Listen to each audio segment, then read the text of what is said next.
자, 수원 데일학원 재경관리사 세무회계 파트 소득세 278페이지부터 문제풀이 진행하겠습니다. 자, 1번 소득세법에 관한 설명으로 옳은 거예요. 자, 1번 소득세법상 과세기간은 1월 1일부터 12월 30일까지예요. 까지. 맞는 얘기인데 뒤에 사업자인 경우는 법인과 같이 과세기간을 정하여 신고할 수 있다는데 요거를 조금 빼면 법인은 세 가지가 있죠. 사업연도를 정할 때 첫째, 정관에서 정하거나 둘째, 신고를 하거나 셋째, 만약에 정관에서 정하지 않고 신고도 안 했다라면은 무신고일 때 1월 1일부터 12월 31일까지 보는 요런 상태인데 소득세는 그냥 원칙이 1월 1일부터 12월 31일까지예요. 그래서 신고를 하고 이런 게 안 됩니다. 되셨죠? 그러고 여기에서 이제 예외가 있는데 예외는 딱 두 가지가 있어요. 1번 사망을 했거나 2번 출국, 이민을 갔거나.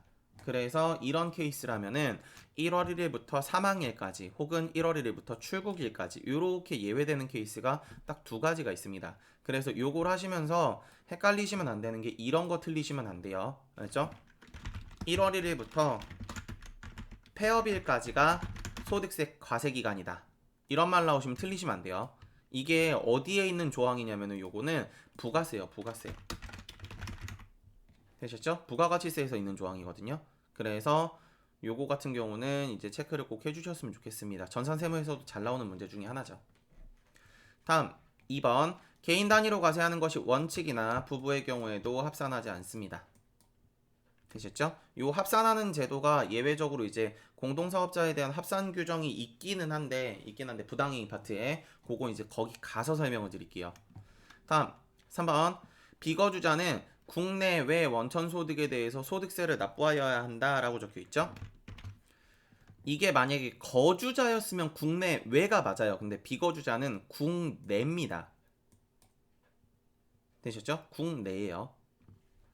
다음 또 가볼게요. 그래서 3번도 틀리셨고 4번 일용근로자의 근로소득은 분리과세 대상 소득이시죠. 요거 전산세무 하신 분들은 알고 계시죠. 그래서 답안이 가는 거 4번 옳은 거. 자, 다음 아래 가볼게요.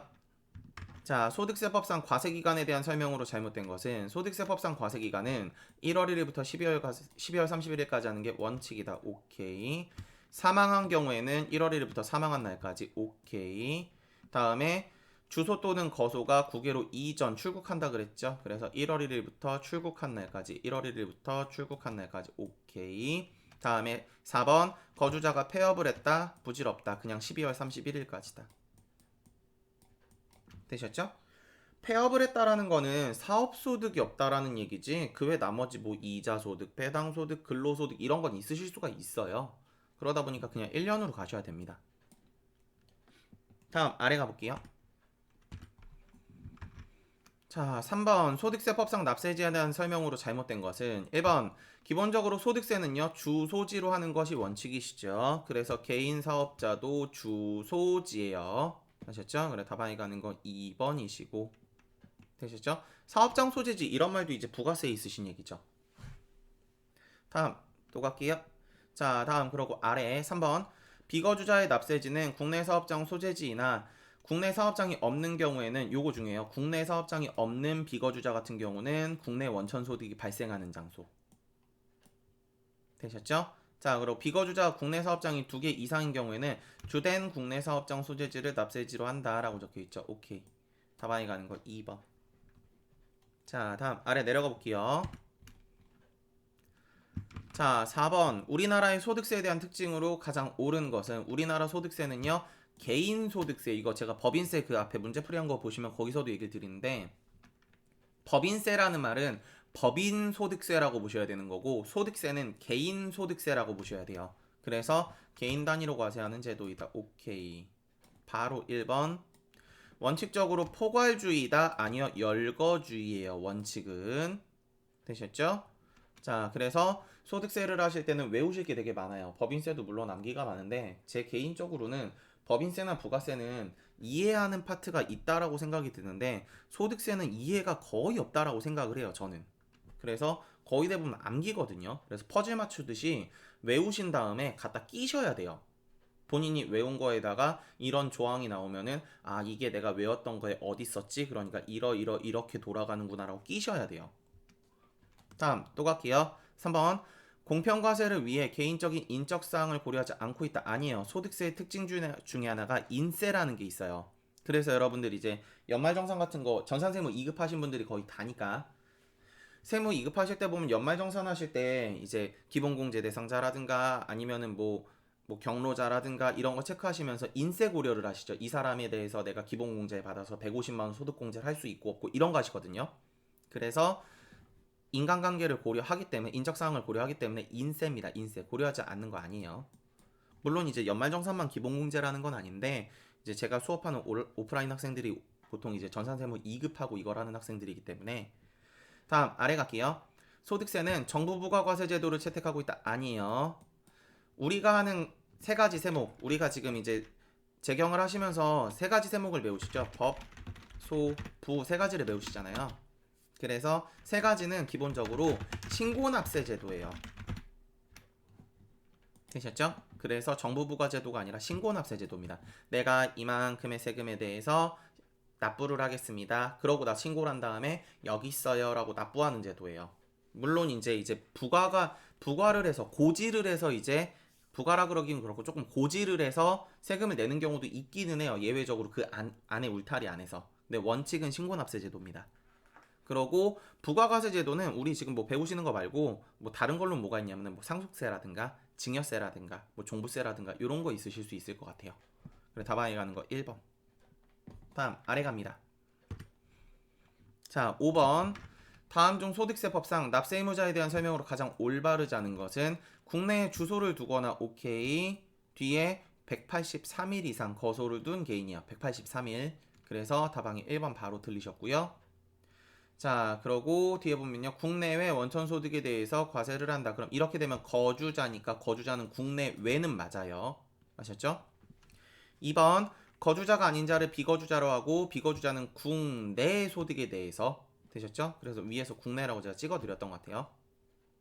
자 3번 법인 아닌 단체가 구성원에게 이익을 분배하지 않을 경우 국내 주사무소 또는 사업의 실질적인 관리를 둔 단체를 1거주자로 해서 그 1거주자를 보아 소득세를 적용한다. 오케이. 그래서 1비거주자로 보아 됐죠? 1거주자 1비거주자로 보아서 소득세를 적용한다. 맞는 얘기. 다음 아래 갈게요. 자, 여기서 법인이 아닌 단체라는 말이 있는데 아마 제 생각엔 이것까지 뭐 자세하게 안 나올 것 같아요. 제가 요거 법인세 할 때도 잠깐 언급을 했거든요. 그래서 승인을 받은 곳이라든가 아니면 국가에서 이제 승인을 받은 곳이라든가 허가를 받은 곳이라든가 아니면 기본 출연 재산이 있는 곳 같은 경우는 법인 등기를 하지 않아도 이제 법인으로서 간주하는 것들이 있고 그것들이 아닌 것들에 대해서는 뭐 이익을 분배를 하냐 안 하냐 아니면은 이제 뭐 그 재산에 대해서 관리하는 관리자가 있냐 없냐 이런 거에 따라서 법인으로 보기도 하고 아니면은 개인으로 보기도 합니다. 그래서 그때 법인으로 보지 않는 단체라는 얘기예요. 되셨죠? 그래서 그렇게까지는 뭐 이제 중요하지 않을 거라 생각을 하고 그래서 그런 단체는 개인으로 봐야 되기 때문에 그런 단체는 소득세를 적용한다. 그런 단체를 뭐라 그러냐? 1거주자로 보는 이제 단체 혹은 1비거주자로 보는 단체다 라고 적혀 있는 거예요. 자 다음 4번 법인으로 보지 않은 단체 전체 구성원 중 일부 구성원에게 분배 비율이 여기 나와 있네요. 분배 비율만 확인되거나 일부 구성원에게만 이익이 분여되는 것이 확인되는 경우에는 확인되는 부분에 해당 구성원별로 소득세, 법인세, 납세 의무를 부담하고 확인되지 아니하는 부분에 대해서는 1거주자 혹은 1비거주자로 보아서 납세 의무를 부담한다. 오케이. 답안에 가는 거 1번. 자 그래서 일단 앞에는 여기까지 하면 5개밖에 없네요. 뒤로 넘어가 조금만 더 할게요. 여기까지 할게요. 그래서 여기는 284페이지거든요. 자 그래서 다음 필요 경비가 인정되지 않는 소득을 모두 고르시오. 5개만 하면은 정없으니까 영상이 너무 나눠지거든요. 자 그래서 필요 경비가 인정되시는 소득은 크게 3가지가 있어요. 첫 번째 사업소득, 두 번째 양도소득, 세 번째 기타소득. 요 3가지가 필요경비가 인정되는 소득 되셨죠? 그러고 요거랑 이제 비슷한 게 뭐가 있냐면은 원천징수 되지 않는 소득이 있어요. 그래서 여기에 이제 들어가는 게 뭐가 있냐면은 일반적인 사업소득과 양도소득이에요. 되셨죠? 이 일반적인 사업소득이라는 거는 뭐 사업소득 파트 가면 제가 한 번쯤 언급하겠지만 프리랜서라든가 이런 이제 뭐 특별적인 사업소득이 아니라 그냥 일반적인 회사 사장님들을 말해요. 그래서 일반적인 사업소득과 양도소득은 원천징수가 되지 않는구나. 그러고 필요경비가 인정되는 소득은 사업, 양도, 기타 해서 세 가지가 있구나. 그래서 답안이 가는 게 필요경비 인정되지 않는 거죠. 기타 소득 인정되고 사업소득 인정되고 답안이 가는 거 4번. 괜찮으시죠? 자, 끊었다가 금융소득 파트에서 다시 뵙겠습니다. 수고하셨습니다.